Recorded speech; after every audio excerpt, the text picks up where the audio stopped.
20 million nga road concreting project sa kagamanang probinsyal, gibubo dito sa Barangay Lingasad, lungsod sa Pulangco. Niini, sulbad na unya ang maot ug kabatuan nila nga dalan. Ang dugang detalye sa Ironato, gikan ni Lorvie Kabilin. 2 kilometros nga dalan gikan sa Purok Saging hangtod sa Sitio Silix dinhi sa Barangay Lingasad, lungsod sa Pulangco ang gisemento karon sa kagamhanang probinsyal. Kung mahuman na kini, kumpletong sementado na unya ang main road sa barangay.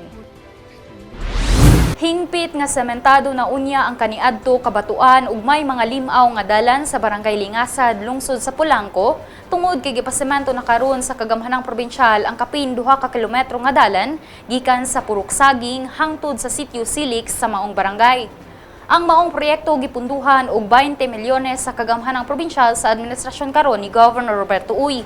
Lakip sab niini ang pagbutang og riprap sa porsyon sa maong karsada. Si Kapitan Rudy Verances Sr. ang mipaabot sa iyang pagpasalamat sa maong proyekto atul sa iyang pag-inspeksyon sa project site uban ni Konsehal Rodolfo Lobaton Jr. niadtong Hulyo 30 ning tuiga. Kini nga proyekto sumala niya para kini sa kaayuhan ug kalambuan sa tanang taga-barangay Lingasad. Nasayran nga kung mahuman kini kumpletong sementado na unya ang main road sa ilang barangay. Nagpasalamat sab ang kapitan sa iyang mga konsehales nga misuporta ug miuban kaniya sa pagpangayo sa maong proyekto ngadto ni Governor Uy. Samtang gibutyag ni Kapitan Verances nga pagasugdan na pud ang Igbo program sa Barangay Lingasad, din siya nagatuo nga kini makatabang sa mga mag-uuma sa ilang barangay.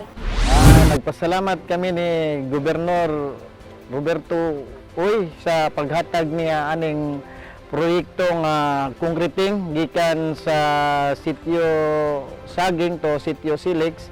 Sa nagpasalamat gid mi niya nga natawo ning ni ang concreting nga og pinaagi pod sa iyang anak nga si Roberto Uy Jr. Usa pod siya nga nitabang ani pagpaluap dito siyang amahan para mahatag ning project diri og agi pod sa ato ang suporta sa atong umaabot mayor nga niapil pod siya dito og hangyo nga mahatag ni na nahatag na gyud nga si GB Rihencia o sa mga konsyel na kung nisuporta pod aning proyekto ha nga sila gyud mo ni kuyog didto hangyo sa amo ang gobernador o sa kaning Igbo sa puni nga makatabang ni sa ato ang mag-uuma dinhi sa Barangay Lingasad o karon nagpaabot na lang ni sa traktor para masugdan ha.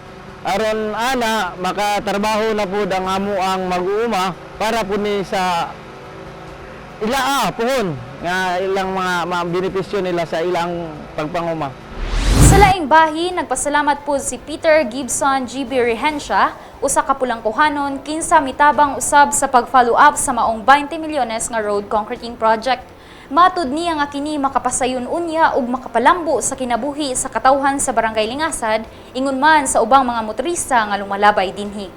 Gob, salamat kayo Gob sa among nadawat dinhi Gob sa lungsod sa Pulangco.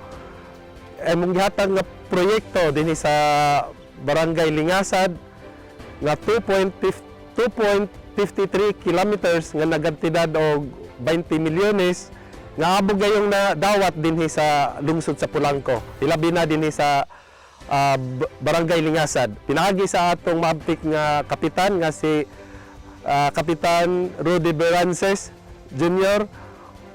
Kap, salamat kayo Kap sa imong maabtik nga mga pag-follow up usab dito sa Kapitolyo.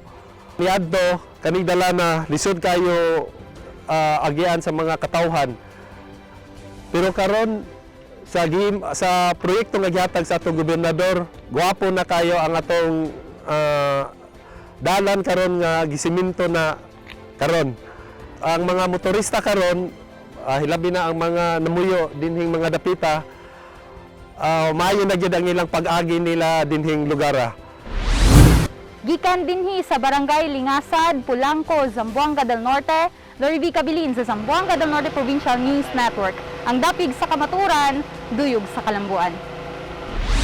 Magpabiling updated sa mga pinakaulahing kalambuan ng atong probinsya. I-like ug i-follow ang among Facebook page ug mag-subscribe sa among YouTube channel. Kini si Shariza Haralve alang sa Zamboanga del Norte Provincial News Network, ang dapig sa kamatuoran, duyog sa kalambuan.